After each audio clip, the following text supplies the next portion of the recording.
বন্ধুরা, এত সুন্দর রসমালাই এত সামান্য উপকরণে যদি বাড়িতেই বানানো যায়, তাহলে আর শুধু শুধু দোকান থেকে মিষ্টি কিনে খাবার দরকার কি? বাড়িতে এইভাবে চটজলদি বানিয়ে নিলেই তো হয়।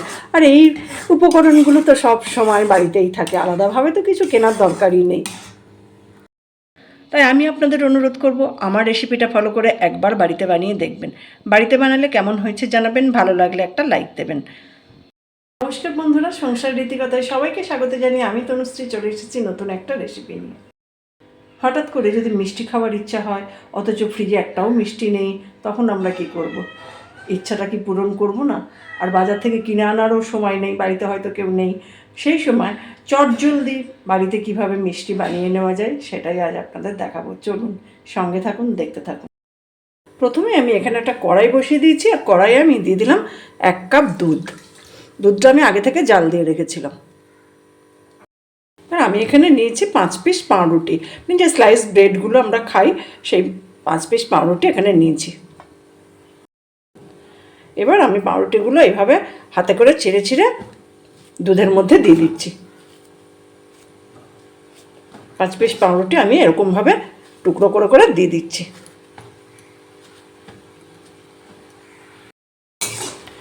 এবার পাউরুটিগুলো আমি খুব ভালো করে দুধের সাথে মিশিয়ে নেব, দিয়ে একটা মণ্ড তৈরি করে নেবো। এইভাবে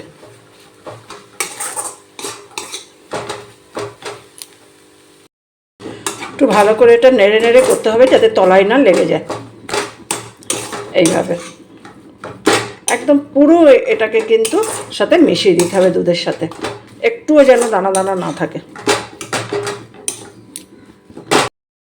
আপনারা চাইলে কিন্তু পাউরুটির সাইডগুলো বাদ দিয়ে দিতেও পারেন, আমি কিন্তু বাদ দিইনি, কারণ সাইডগুলো তো নরমই আছে, তাই আমি আর বাদ দিইনি। আপনারা যদি পছন্দ না করেন তাহলে বাদ দিয়ে দেবেন। এবার আমি গ্যাসটা অফ করে দিচ্ছি। এবার এই পাউরুটির মণ্ডটা আমি একটু ঠান্ডা করে নেব। কড়াইটা তো আমি ধুয়ে ভালো করে আবার পরিষ্কার করে নিয়েছি, নিয়ে এখানে আবার দিয়ে দিচ্ছি 1/2 লিটার দুধ। দুধটা একটু ঘন করে নেব।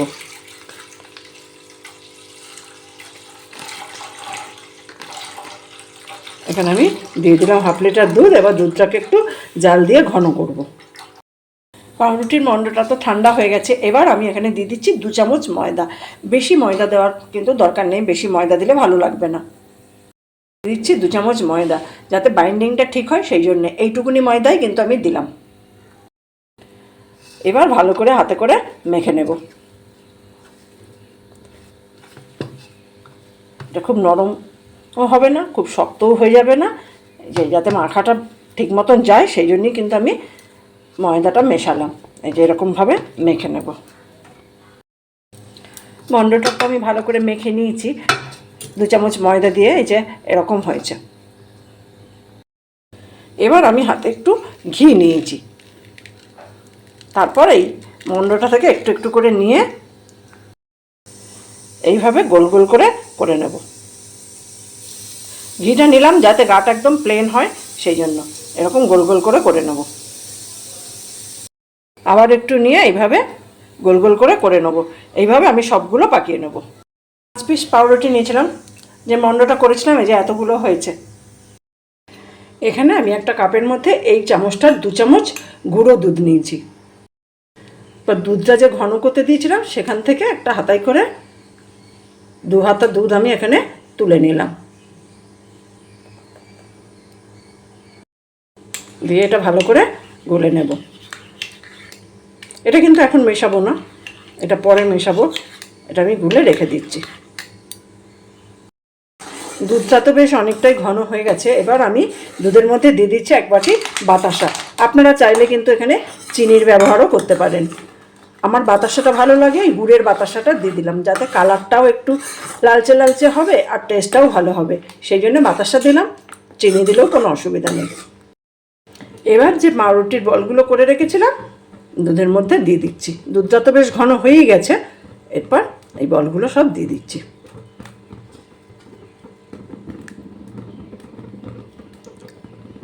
সব বলগুলো আমি দিয়ে দিলাম, দিয়ে আর একটু ফুটিয়ে নেব।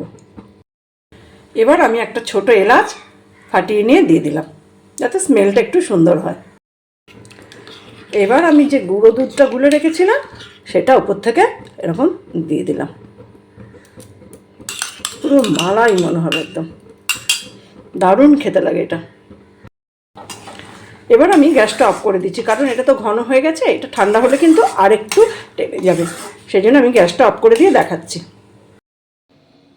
একদম রেডি পাউরুটির রসমালাই।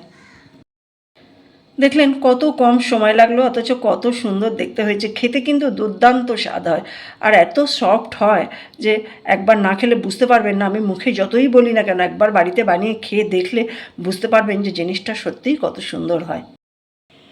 একদম তো রেডি হয়ে গেছে। এবার আমি এটা কিছুক্ষণ রেখে ঠান্ডা করে নেব, কারণ যে কোনো মিষ্টি ফিষ্টি পায়েস এসব জাতীয় জিনিসগুলো গরমের থেকে ঠান্ডা খেতেই ভালো লাগে। এখন তো সবে মাত্র বানানো হলো গরম, একটু ঠান্ডা করে নিয়ে পরিবেশন করব। পরিবেশনের জন্য তো রেডি হয়েই গেছে।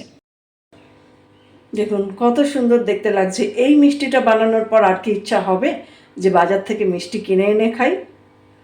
সুন্দর মিষ্টি যদি বাড়িতেই বানানো যায় তাহলে কেন শুধু শুধু দোকান থেকে কিনতে যাবেন? আমার রেসিপিটা ফলো করে আপনারাও বাড়িতে একদিন বানিয়ে দেখতে পারেন। বাড়িতে বানালে কেমন হয়েছে জানাবেন, ভালো লাগলে একটা লাইক দেবেন। যারা এখনও আমার চ্যানেলটা সাবস্ক্রাইব করেননি তাদের অনুরোধ করব আমার চ্যানেলটা সাবস্ক্রাইব করে নেওয়ার জন্য। আর অলরেডি যারা সাবস্ক্রাইব করেছেন, আমার সঙ্গে আছেন, পাশে আছেন, তাদের তো অসংখ্য ধন্যবাদ। এইভাবে আমার সঙ্গে থাকুন, পাশে থাকুন, সবাই ভালো থাকুন, সুস্থ থাকুন। দেখা হবে অন্য কোনো দিন অন্য কোনো রেসিপি নিয়ে। ভালো থাকবেন সবাই।